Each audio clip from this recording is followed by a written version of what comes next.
यह कहानी अजमेर में रहने वाले एक सुखद संपत्ति की सुपुत्री जिसका नाम रिया अग्रवाल है, अपने माता पिता की इकलौती है। बहुत ही प्यारी है और पढ़ाई में अच्छी है। वो हमेशा खुश और सपने में मस्त मगन रहने वाली लड़की है। रिया अपने स्नातक तक पढ़ाई खत्म कर चुकी है और अभी कुछ अलग कोर्स करने में एक अच्छे कॉलेज में एडमिशन लेना चाहती है। जबकि वो पढ़ाई में ठीक है, फिर भी कॉलेज में प्रवेश प्रतीक्षा के बारे में सोचकर थोड़ा घबराने लग जाती है। परीक्षा 3 घंटों का था। जब उसकी बाद घर लौटने का कोई ट्रेन नहीं था तो उसने एक रात उसी शहर में रेलवे स्टेशन पर बिताने को सोचा। अगले दिन सुबह 7 बजे जयपुर जाने की ट्रेन है, तो यही प्लान के लिए अपने ज़रूरत की चीज़ें बैग में लिए घर के बड़े से आशीर्वाद लियोन निकल गई। सब कुछ 1.5-2 घंटे का सफ़र के बाद अब वो जयपुर रेलवे स्टेशन के बाहर थी। अब वो फ्रूट जूस पीकर अपने एग्ज़ाम सेंटर के एड्रेस पर निकल गई। वहां पहुंचकर सही सलामत खबर घर पर देकर वो एग्जाम हॉल में प्रवेश कर गई। जब वो एग्जाम से लौटी तो उसने अपने दोपहर के खाने के लिए रेस्टोरेंट में पहुंची। वहां से खाना खाने के बाद, जबकि उसका ट्रेन अगले सुबह 4 बजे से 24 मिनट पे थी, तो उसके पास घूमने के लिए बहुत वक्त था। उसने वहां के कुछ मॉल्स में घूम फिर कर कुछ नई चीजें एक्सप्लोर करने को सोचा और अपनी पूरी शाम उसी मस्ती में बिता दिया। अब रात के 1 बज चुके थे। रिया ने अपने लिए डिनर पैक करवाया और स्टेशन पर वीमेन वेटिंग हॉल में आ गई, जहां कुछ 14-20 महिलाएं थीं और बाकी की सीट्स खाली थी। उसने अपने बैग उतारा और एक चेयर पर अपना बैग और खाना रखकर वॉशरूम में फ्रेश होने गई। वो आई, थोड़ी देर मोबाइल चलाया। जिन जिन का मैसेज आया हुआ था उन सब का रिप्लाई और नए जगहों पर पिक्चर्स अपनी माँ को भेजी। उसके बाद उसने खाना खाया और फिर अपनी वेस्टेज में डस्टबिन में फेंक कर वॉशरूम में हाथ धोने के लिए निकल गई। पर इस बार कुछ देखकर चौंक गई। एक लड़की आईने के सामने खड़ी थी और वह लड़की थी जिसे रिया को इसके पहले जब वो 1:30 के करीब वॉशरूम गई थी तब देखी थी। वही जगह, वही पोस्टर। यह देखकर रिया ने अपनी घड़ी देखी तो 11 बज चुके थे। रिया ने उस लड़की से पूछना चाहा कि वो कम से कम 1-1.5 घंटे से यूं ही यहां क्यों खड़ी है। रिया ने उससे बोला, hey, are you listen to me? तब वो लड़की रिया की तरफ देखी और मुस्कुराई बोली, हेलो। रिया ने आगे पूछा, व्हाट हैपेंड, इट्स ऑलराइट? उसने कहा, यस फाइन थैंक यू। रिया ने भी एक छोटी सी स्माइल के साथ ओके बोली और वहां से बैग के पास चली गई। 11:30 बजे पास ट्रेन थी। उसके ही इंतजार में वेटिंग हॉल में कुछ लोग थे। उस ट्रेन में प्लेटफॉर्म से छूटते ही 2-3 महिलाएं को छोड़कर वेटिंग पूरा हॉल खाली हो गया। 12 बजे अब कुछ भी 20 से 24 मिनट बाकी था। रिया कोई किताब खरीद कर पढ़ने की सोची। वो अपने बैग को वहीं पर छोड़कर बुक शॉप पर चली गई। वहां से कुछ अपनी पसंद की एक किताब लेकर लौटी तो वो देखती है कि कोई उसके बैग के पास आकर इंतजार कर रहा है।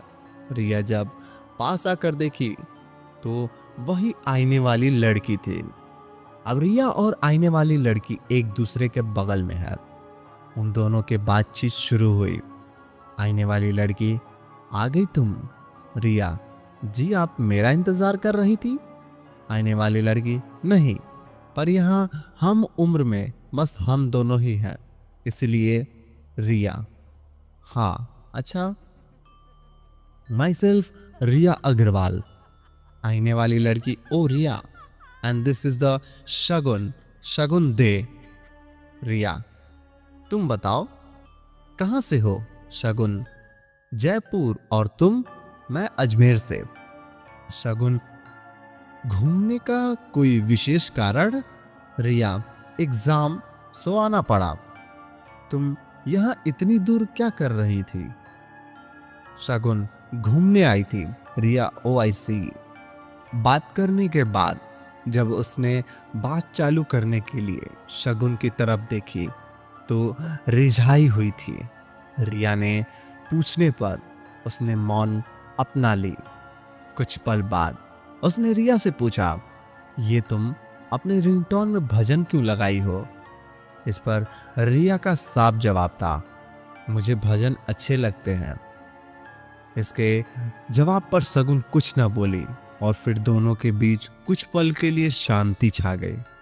कुछ मिनटों के बाद फिर बात शुरू हुई। काफी बातें, हंसी मजाक, टांग खिंचाई, बीच बीच में अपने अतीत का पछतावा और भविष्य का चिंता इजहार हुए, जैसे बहुत पुरानी दो सहेलियों के बीच बात होती है। वो दोनों एक दूसरे से बहुत कम वक्त में ऐसे मिलजुल गए मानो पिछले जन्म के दो जुड़वा बहनें थी। नंबर एक्सचेंज हुए, कुछ अनकहे यादें, फिर मिलेंगे, मिलते रहे और वादे बने। रिया का बचा हुआ ऐसा वक्त बीता।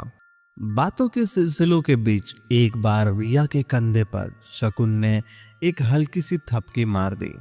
शगुन के हाथ ऐसे ठंडे थे जैसे पिछले 2 घंटे से उसके हाथों में बर्फ के बीच फंसा रखा गया हो। रिया को ऐसा एहसास हुआ मानो एक तेज हवा का झोंका उसके बीच से होकर गुजर गई। फिर ठहाकों के बीच यह सब के चलते रिया ने अपनी घड़ी के तरफ नजर घुमाई जिसमें 3 बजे थे। उसने बातों को वहीं विराम देने के लिए कहा क्योंकि उसकी ट्रेन 4:24 पर है। उसे अभी फ्रेश होना था और प्लेटफॉर्म पर जाना था, फिर वहां से ट्रेन के आने का इंतजार करना था। रिया शगुन के पास अपने बैग और मोबाइल छोड़कर वॉशरूम गई। वहां के खिड़की से वो वहीं हॉल में देख रही थी कि तभी उसके शगुन के एक हरकत महसूस हुआ। दिन में एग्जाम का प्रेशर और रात में सो न पाने की वजह से वो अब होश में तो थी, पर उतना ही कि चीजों को अच्छे से परख पाए। रिया वॉशरूम में आ गई और शगुन से पूछने लगी कि तुम्हारी ट्रेन कितने बजे की है। तभी शगुन के मोबाइल का रिंग बजा और वो बात करते करते बाहर चली गई। रिया ने भी अपनी सामान पर ध्यान में बैग में रखने के बाद बैग उठाई, मोबाइल को पैकेट में रखा और ब्लूटूथ को गले में डालकर एक बड में कान लगा दी। सॉन्ग लगाकर चल दी। शगुन तो पहले से ही बाहर थे। बाहर आते ही लेफ्ट साइड में बुक शॉप था जहां से रिया ने किताब खरीदी थी और दाएं तरफ शगुन थी। रिया के दिमाग में एक आइडिया आया। आखिरकार किसको नहीं पसंद होता है प्रत्याशित पलों को सहेजना। तब वो आग्रह करे बढ़ जाता है। जब इतने में कम वक्त में इतना गहरा रिश्ता बन जाता है। रिया शगुन को बुलाने गई, तब उसे पता चला शगुन तो किसी से बात नहीं कर रही थी। फिर उसने शगुन को पकड़ा और बुक शॉप की ओर चलने लगी और उस शॉप पर कीपर में भैया से बोलने लगी, भैया आप हमारी एक पिक्चर क्लिक कर देंगे प्लीज। तभी शगुन ने फिर से रीझ गई, चिड़चिड़ा हो गई और बोलने लगी, रिया मुझे फोटो खिंचवाना अच्छा नहीं लगता, मैं कैमरा शाय हूं। रिया कान में समझाने लगी, पर वो कहाँ मानने वालों में से थी। और दोनों ने ये डिसाइड हुआ कि रिया का फ्रंट साइड कैमरा के तरफ होगा और शगुन का बैक साइड। रिया को उदास हो गई, पर फिर भी समझ गई कि वो मोमेंट कैप्चर करना ज्यादा जरूरी है, भले ही फेस आइडल वाली पिक क्यों ना हो। रिया के ओके बोल पर शॉप वाले भैया के कैमरा का गोल वाला बटन दबा दिया और हो गई रिया के मोबाइल में उस हैप्पी मोमेंट को कैप्चर। फिर दोनों ऐसे चलते चलते प्लेटफॉर्म में पहुंच गए और ट्रेन का इंतजार कर रहे थे। समय 4 बजने में अभी 14 मिनट बाकी थे। तभी रिया के इमोशनल हो गए और शगुन के तरफ देखकर एक छोटी सी मुस्कान दी। वो मन में एक हक देना चाहती थी, पर शायद शगुन सहज ना हो, यह सोचकर वो रुक गई। लेकिन शगुन भी कहाँ छोड़ने वाली थी। उसने रिया को कस के गले लगा लिया और उसके कान में बोली, याद रखना मुझे, भूल मत जाना, बहुत खुश रहना, बहुत तरक्की करना, आसमान छूना, तुम्हारे आईने वाली लड़की। यह शब्द सुनते ही जैसे रिया के आंखों में पानी भर गया। उन दोनों की चुप्पी ट्रेन की आवाज ने तोड़ दी। ट्रेन प्लेटफॉर्म पर आ चुकी थी। रिया ट्रेन में चढ़ने वाली थी। शगुन का फोन फिर से बजने लगा। शगुन ने रिया को ट्रेन में चढ़ने के इशारे किए और खुद बाहर खड़ी रही। रिया सीट पर बैठ गई और अब खिड़की पर इस पार रिया थी और उस पार शगुन। रिया आंखें बंद करके भगवान का नाम ले रही थी, उसका सफर सुरक्षित हो। और जब वो अपनी आंखें खोली तो शगुन अब खिड़की पर नहीं थी। उसने खिड़की से झांका तो पाया शगुन फोन पर किसी से बात कर रही थी और बहुत जल्दी में थी। उसने रिया को गुड बाय का इशारा किया और फिर बिना मुड़े चली गई। रिया भी घर पहुंचने के बाद फोन पर बात करने लगी। सोचा ज्यादा ध्यान नहीं दी और अपने बैग को गोद में रखकर अपनी मोबाइल निकाली। मोबाइल बैक करके भूल गई थी कि चलते फ्रंट में वही फोटो थी जो अभी थोड़ी देर पहले उसकी खिंचवाई थी और मानो उसके पांव तले जमीन खिसक गई। वो अब अपने खुले हुए मुंह को बंद करने के लिए होश में नहीं थी। इस चक्कर में ब्लूटूथ में सॉन्ग चल रहा था, पर बड़ कान से निकल गया। क्या रिया किसी मुसीबत में फंस चुकी थी या रिया के साथ कुछ होने वाला था? रिया ने घड़ी देखी, अभी 4 बज चुके थे। उसके पास बस 14 मिनट थे। वो अपने कंधे पर बैग रखे मोबाइल हाथ में लिए दौड़ने लगी। दौड़ती हुई बुक शॉप वाले भैया के पास पहुंचकर उन दोनों ने ये बातें हुई। रिया, भैया जब आपने फोटो लिए तो हम दोनों थे, फिर फोटो में सिर्फ मैं ही क्यों दिख रही हूं? भले ही मेरी दोस्त ने बैक साइड का पोज था, पर था तो यहां सिर्फ मैं ही हूं। शॉप वाले भैया, क्या बात कर रही हैं दीदी, आप ही की तो फोटो ली थी और हम और कौन से आपके साथ था? रिया, मैं और मेरे साथ मेरी दोस्त थी। शॉप वाले भैया, नहीं दीदी, आपको गलत फहमी हुई है, आप अकेली थी, आपके साथ कोई भी नहीं था। रिया, क्या बकवास कर रहे हैं आप? आपके सामने ही तो मेरी दोस्त सीक्वेंस में थी और फोटो खिंचवाने के लिए। शॉप वाले भैया, आपके कान में ब्लूटूथ था, हमको लगा आप फोन पर किसी से कुछ बात कर रही हैं। रिया, अच्छा। और उसने पहले उसके शॉप पर थोड़े दूर में ही उस तरफ एक लड़की को कम से कम 20 मिनट किसी से फोन पर बात करती थी। आपने देखा था उसे? शॉप वाले भैया, यहाँ कोई नहीं था। 10:30 वाले ट्रेन के लिए निकले लोग के बाद अभी आधे घंटे पहले आप ही निकली। वेटिंग हॉल से रिया शगुन के हुलिया के बारे में बताने लगे। शॉप वाले भैया कुछ ढूंढने लग गए। कुछ मिनट बाद निकले तो एक हाथ में न्यूज़पेपर का टुकड़ा था। उस टुकड़े में रिया के तरफ दिखा। उन्होंने रिया से पूछा, क्या यही लड़की थी? रिया न्यूज़पेपर के टुकड़े को हाथ में लेकर, जी हाँ यही थी शॉप वाले भैया। यह एक बहुत मासूम और प्यारी बच्ची थी।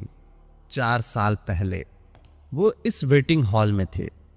आप अब जिस ट्रेन में जाने वाली हो, तब वो ट्रेन के रात ठीक 3 बजे प्लेटफॉर्म पर आती थी। वो बेचारी इस ट्रेन का इंतजार में वेटिंग हॉल में रात बिता रही थी।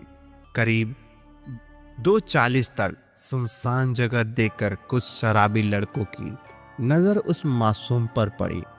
लड़की डर गई, पर क्या करेगी समझ नहीं पाई। उन दरिंदों के दिमाग में हैवानियत सवार होने का एहसास हो गया था। उसने अपना बैग उठाया और ट्रेन जिस प्लेटफॉर्म पर आने वाली थी वहां के लिए दौड़ लगाई। लेकिन घबराहट के वजह से उसके पैर फिसल गए और वो पटरी पर खिसक गई। वो उठकर निकल ना पाई। उसने ट्रेन के ऊपर ही होकर निकल गई। कम उम्र में मेहनत से नौकरी मिल गई थी। उसका सपना था कि वो वर्ल्ड टूर करे और अपनी कमाई से वो जयपुर आई थी घूमने, क्योंकि भारत में राजस्थान उसका मनपसंद राज्यों में से एक थी। उसे क्या पता था कि उसकी पहली टूर ही आखिरी होगी, नहीं तो शायद वो कभी भी इस जगह को घूमने का प्लान लिस्ट में सबसे कम नहीं लिखती। रिया कुछ भी सवाल करने के हालत में नहीं थी। शॉप वाले भैया तब से लेकर अब तक जब भी कोई लड़की अकेली भी इस ट्रेन का वेटिंग हॉल में इंतजार करती है, वो लड़की की आत्मा सुरक्षा देती है, तो नहीं चाहती है कि किसी जैसे हजार सपने अपने आप को मिट्टी में कैद लेकर चले जाए। रिया वो न्यूज़पेपर का टुकड़ा धीरे धीरे अपने आंसुओं से गीला होने लगता है। शॉप वाले भैया पर वो आत्मा कभी भी अपने उपस्थिति का एहसास किसी को नहीं होने देती। आपसे वो बातें कैसे की? रिया जैसे मौन धारण लिया हो, छल छल आंखों के साथ सिर को न हिलाए। शॉप वाले भैया उस लड़की का नाम क्या था वैसे? याद करने लगी। याद नहीं आ रहा था। आपको बताया क्या उसने? रिया, शगुन। शॉप वाले भैया रिया दोनों एक साथ बोल पड़े। शॉप वाले भैया रिया दे था उसका नाम। यहाँ यही था रिया। अब उसके साथ पूरी तरह से कांप रहे थे, मानो कमिश्नर बॉर्डर पर बिना जैकेट के खड़ा कर दिया गया हो।